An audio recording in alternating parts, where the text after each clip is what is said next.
Tottenham 3, AZ Alkmaar 1, and that was a huge win for Tottenham Hotspur because it's just about getting through to the next round. Even if it isn't pretty, it is about winning, it is about getting through, it is about coming back, and that's exactly what Tottenham did. And I felt they deserved to win. I felt they were the better team. I think the last 20 minutes was shaky, and I felt that when Van der Ven came off, you dropped a bit, and you could see the importance of Van der Ven and Romero today. But I'm going to say, people keep talking about his mistake, but Lucas Bergvall was excellent. Forget his mistake, he was excellent. Odebert, we're going to talk about him. He was excellent as well. Solanke, lack of service, runs his heart out. Probably not fully fit, but you can see what he offers. Yeah, it was a good performance from Spurs, bar the last 20 minutes. Spurs did enough to win, and most important thing is Spurs are through to the next round. Now, I'm a Manchester United fan, and part of me wants a Man United Spurs final because I think that would be great watch. But then the other part of me is like, oh, but Spurs have beaten us 3 times this season, so maybe I don't. But I was saying this in my Man United match reaction on my other channel. Even if Man United don't win Europa League, getting as far as you can in the competition is so important. I just think for the morale of having something to play for. Now, I want United to win Europa League because I want Champions League, and if we don't win, I'm going to be annoyed. But like, if you'd have gone out in this round, it's mid-March, you got nothing left this season. There's nothing. Whereas now you're through to the next round. Well, at least your season's going to go into April. If you go through to the next round, at least it's going to go into May. So it's like, even if you don't win anything, at least we don't have to sit here in March and just see out the last 2 months of the season. Do you know what I mean? That's how I feel as a Man United fan. But I want to talk about the game. I want to give my opinions on the game because I think there was a lot of positives. I thought all round Tottenham were decent. I thought you could see the key players coming back, Van der Ven and the importance. Definitely think there was areas to improve on. Don't think it was the best performance, but you did enough to win. I think the last 20 minutes was shaky. Now let's talk about Odobert and Bergvall because they were the standouts for me. They were the 2 best players on the pitch, and Bergvall is at the 6. But he's like the best player in that role. And the way I would describe Bergvall is Gravenberch. Gravenberch is an 8. He's playing as a 6 for Liverpool this season because of how technically good he is and how he does what Slot wants when it comes to playing out from the back. Bergvall was reminding me a little bit of Gravenberch today in that deeper role due to his physical abilities, his ability to cover ground, eat ground, win duels, but due to his technical abilities and ball progression. I thought Bergvall's composure was unbelievable. I know he made a mistake. I know Odebert could have probably done better for the mistake, but people were saying he's rubbish because he made a mistake. I watched Bergvall. I mean, I watched more of the Manchester United game than the Tottenham game because Manchester United were actually playing unbelievable football. But I was watching the Tottenham game on my other screen. Bergvall didn't do anything wrong. Odebert, when he got the ball, dribbling at people. They were the standouts to me. But yeah, I'm going to talk about Odebert and I'm going to talk about Bergvall in more detail in a second. But just going into Odebert, not just the 2 goals today, but I saw him taking on his man, 1v1 beating his man. There was a point in the first half where he took on 3 players at once. I haven't seen Brennan Johnson do that for Tottenham. He's unpredictable. He's good with both feet. I like him. Said he's showing great signs, but just needs to work on end product. So when I did my match reaction to Tottenham's last game of the weekend, I said if you could give Odebert the end product of Johnson and mould the 2 together, you got a really good winger. Now with Odebert being, I'm gonna assume he's 19. I'm just gonna Google him though. He's 20. With Odebert being 20, you're not going to expect the ready-made player unless you're like Lamine Yamal, which is, I mean, he's ridiculous, isn't he?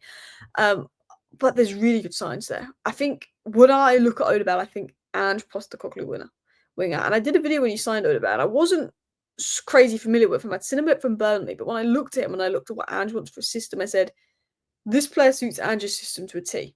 Now, I've just watched Manchester United. We had Aiden Heaven, who we signed from Arsenal for 1 million, left centre back, and we had Dorgu, left wing back today. And both of those players were unbelievable for us. And I said, these are young players with good technical and physical qualities that suit Amaran's system to a T. And it just made a difference. And I feel with Odebert, he is the first proper Ange Postecoglou winger. Son isn't an Ange Postecoglou winner. Brennan Johnson, I know, was signed an Ange, but he's not. Odebert is an Ange Postecoglou winger, and I see that. These were just my general notes that I've copy and pasted in. Bergvall, unlucky to give the ball away, but mistakes happen. I thought he was class. Do not let the mistake take away from how good he was. I see some people online saying Bergvall was rubbish, the own goal in the first half, the assist for this one, he almost cost us today. I thought Bergvall was the best player on the pitch, but because of his mistake, maybe you give it to Odebert. I thought he was incredible, and I'm a Manchester United fan, and I know that everybody knows I like Bergvall. I did a video when he signed Bergvall because I've been following Bergvall for a while. He was linked to Manchester United. Brexit meant that we couldn't do the deal. He went to Tottenham. He was linked to Barcelona. When Barcelona went for a youngster, he's good. Aiden Heaven, Barcelona wanted. He's been really good for United tonight. Bergvall, Barcelona wanted. Look how good he's been today.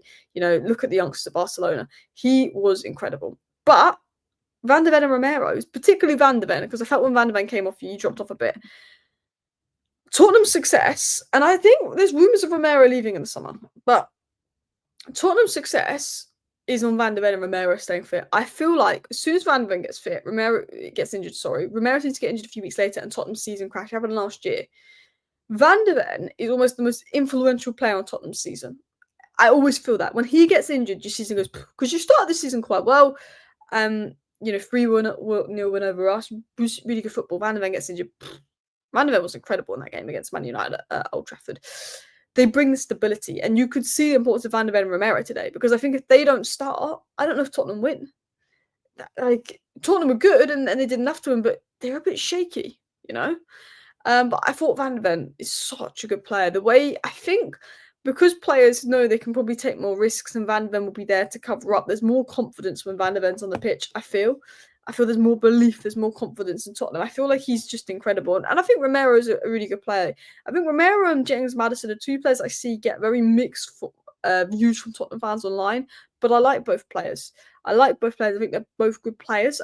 I can understand elements of frustration, but some people in the Man United fan base are divided on Bruno Fernandes, who is our best player by a country mile, like a long way, and he's saving us every week because he gives the ball away. He has the odd frustrating hit, but he's unbelievable. And I'm not comparing Maddison to Bruno Fernandes, but I'm saying I feel like Maddison and Romero are players I see get a lot of stick on, but I do think for the most part they're good players. I think there's inconsistencies. I think there's things that would frustrate me, but yeah, I thought Solanke didn't look very fit in terms of injury wise, but I thought he worked really hard and did a lot. And I feel like Solanke improves the team. I said when Solanke's on the pitch, Tottenham are a better team, but they don't always provide the service for Solanke in return. Talking of the Tottenham goal, the third goal. The third goal that you scored was incredible today. Even Maddison, talking about him, he did so well to start off that, had a good game, grew into the game. Son grew into the game as well. Probably not his best game, but I felt that he grew into it and he stepped up when you needed him in the moments. I thought Maddison, Van de Ven, Son, when you needed them, they stepped up. The experienced players, Bergvall, the youth players, stepping up. Because I feel like this season, only Bergvall and Gray, the young players, have stepped up. And I feel like the experienced players at Tottenham have gone hiding, but I felt that actually they stepped up today, the more experienced players. And I think Maddison, the goal he scored, he scores important goals. His numbers are good this season. He pops up in moments. He starts off play. I think he's one of those that's overhated. And you get it when things go wrong at Man United. They blame Bruno, they blame Rashford when they're not the issue. When we've got players like Lindelof who aren't good enough. We've got loads of players I can name that aren't good enough. And I'm not saying that Lindelof's the problem. He's been injured, but I'm saying there's a lot worse players than Bruno and Rashford at United, but United fans will blame them. I think Maddison is a player I see get a lot of stick. There's a lot worse players at Tottenham than James Maddison. I think James Maddison is someone that even when he's not at his best, he can produce a moment to win a game. And that's sometimes what you need. But yeah, as I said, Bergvall around the midfield. I think he's your best midfielder. I think he made the mistake, but I think he's got mentality. I think he's got technical ability. I think he's got it all. And I think he did so well in the six. I thought that he won every duel today. But let's talk about Odebert because the title's going to be, we need to talk about Odebert or something, I think. 2 goals. 2 goals. And he hadn't scored for Tottenham before today. And I said in the my last video on Tottenham, Odobert just needs to add the end product. He's young, but it should come. 3 out of 4 successful dribbles. Ange wants his wingers to be able to isolate their fullback 1v1, go with pace, take on people, and then put in those crosses. And he does that. You missed out on Pedro Neto, but you've got a good player in Wilson Odobert. 1 out of 2 accurate crosses, 1 interception, full ball recoveries, 5 out of 8 duels won. I thought Odobert was really, really good today. Really, really good today. Not just the goals, but the way at the start of the match he dribbled past 3 people. He brought something that I felt the Tottenham needed. He was direct. He's eager to get forward. He wants to make something happen. It's not get the ball, pass it back, slow down play.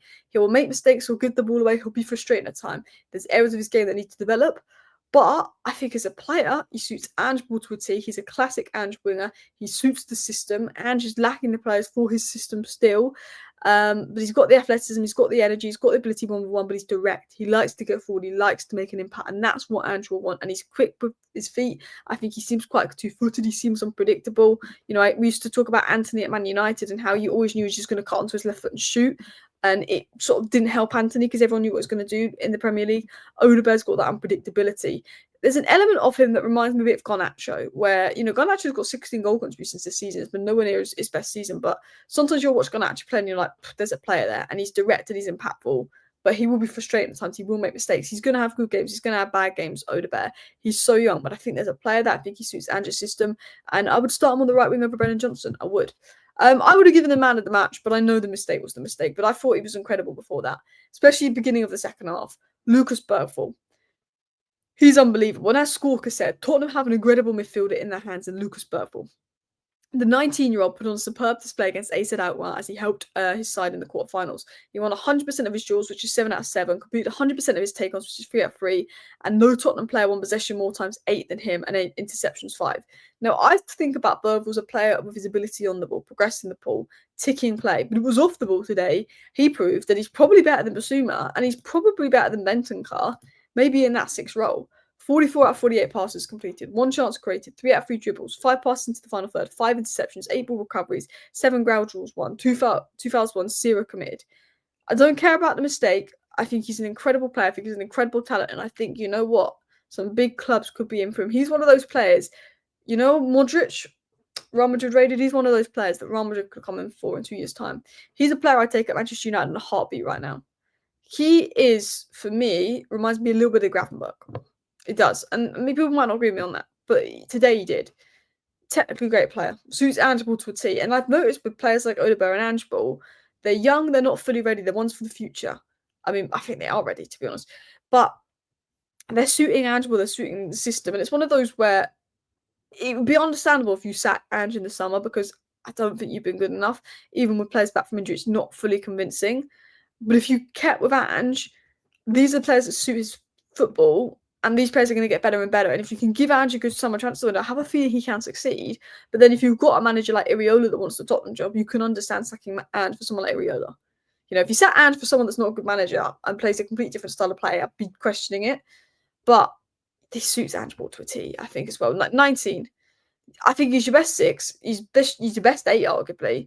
I think it's so rare to have a player that is that good technically, that good on the ball, co-composed, press resistant, but also reading the game well, positionally, physically good, covering ground. You know, he's got all the attributes you need: physicality, technicality, I'd say IQ and mentality. That's what you need. Work rate as well. Eats up ground, was cutting out the lanes, defensive discipline was unbelievable. Then when he gets the ball, he can recycle it quickly, he can progress the ball. There's areas of his game where he'll have mistakes, score to learn when to pass, score to learn when to carry. I said that in one of my first videos on Bergvall. But he's a fantastic player. And I honestly think he and Archie Gray, sky's the limit. You've got 2 of the best talents in football. And I'm jealous as a United fan. We've got some great young talents in Lenny Euro and stuff. But I think getting Bergvall and Archie Gray in one window, you could look back at that in 5 years' time and that could be some unbelievable business from Tottenham. Even though you definitely needed more ready-made players and Solanke was the only signing you got in the summer that wasn't a teenager, incredible business. Let me know your thoughts down below, Tottenham fans. Thank you for watching. Bye.